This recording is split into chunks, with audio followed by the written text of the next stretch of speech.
Welcome to today's report, the 11th of October. Today, I like to talk about the FOMC members update. I think that is crucial for everybody to understand. Then we have a better idea and the general feeling what's going to happen next. Okay, so the top Federal Reserve officials that came up so far, they are coming together to give a same view on why interest rates hike should be put on hold for now.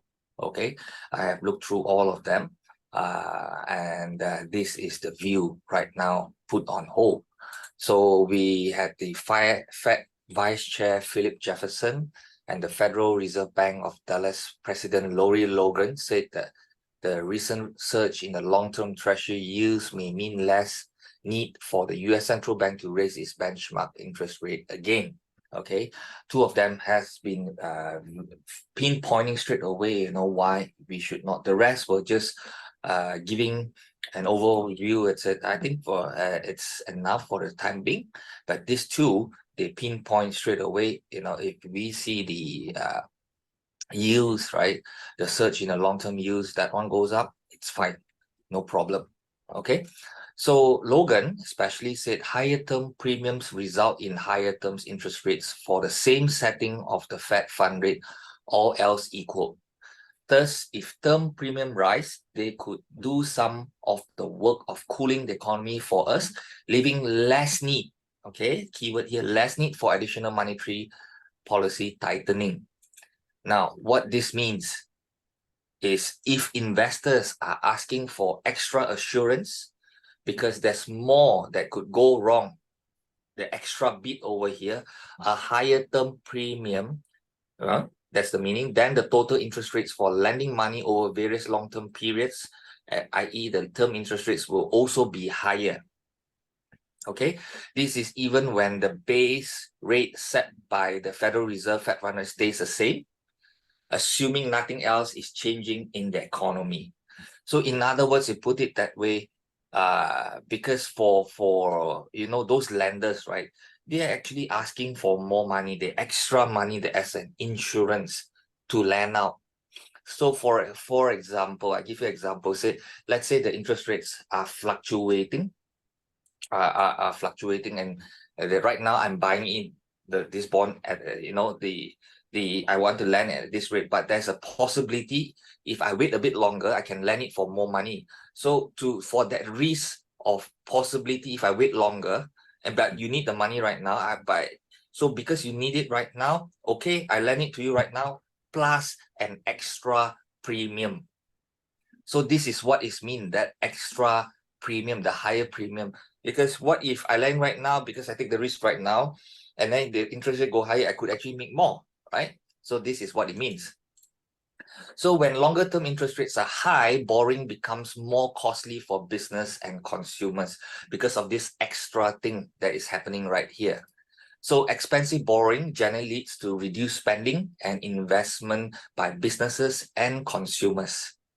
So at the end of the day, business might delay or cancel whatever the projects that they have. And when it comes to the consumer, they reduce their spending on houses, cars, and whatnot, goods and services that often involve borrowing money.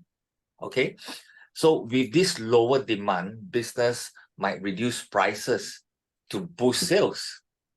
Because inflation is when people keep on buying it and they accept higher prices. But when there's lower demand and businesses still maintain at that price, nobody going to buy. So when they start reducing, this will lead to lowering of the inflation. Okay, so high interest rates on bonds make them more attractive to investors compared to other assets like stocks. As investors buy more bonds, there might be less capital going into the stock market with this high yields going on, which can reduce funds available for business expansion and investments. So you can see when all these high interest rates, all this can lead into lowering the inflation at the end of the day. So with all these mechanisms assisting in reducing inflation, there's no need for the Fed to increase interest rates for the time being. So as long as we can see all these things, then it does help. So, but remember one thing, interest rates has to drop and drop significantly. Okay, so a look at the 10-year bond, right? We, like I said, the it needs to reduce first for it to be really significant, at least come to the 4.5 area, 4.5% area, then probably invest those it does help and say, oh, maybe the yields are coming down. With the drop of the yields yesterday, because yields all went up during the Israel-Gaza war. Okay, the eruption of the war, you saw yields going up because investors were demanding for more safety, right? That's why it came up, and then you have the those FOMC members looking into this thing and said the yield is still very, very high. So since then, yield has dropped about nearly 30 basis points from the high of almost 4.9%. Currently is at about 4.64%. Okay, so like I said, we need to see yields actually coming down to about the 4.5% area.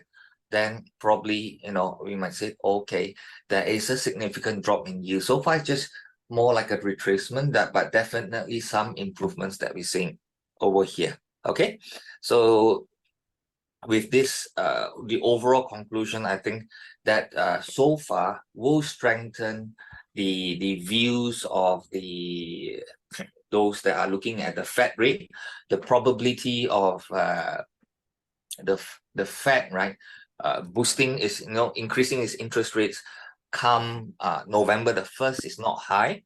Currently the market is giving about an 85% chance that the rate will be maintained as per normal, and roughly a 15% chance that they would increase the rate by another 25 basis points.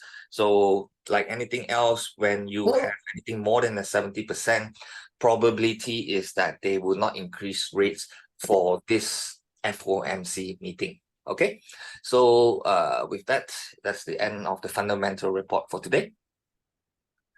Okay, so now let's move on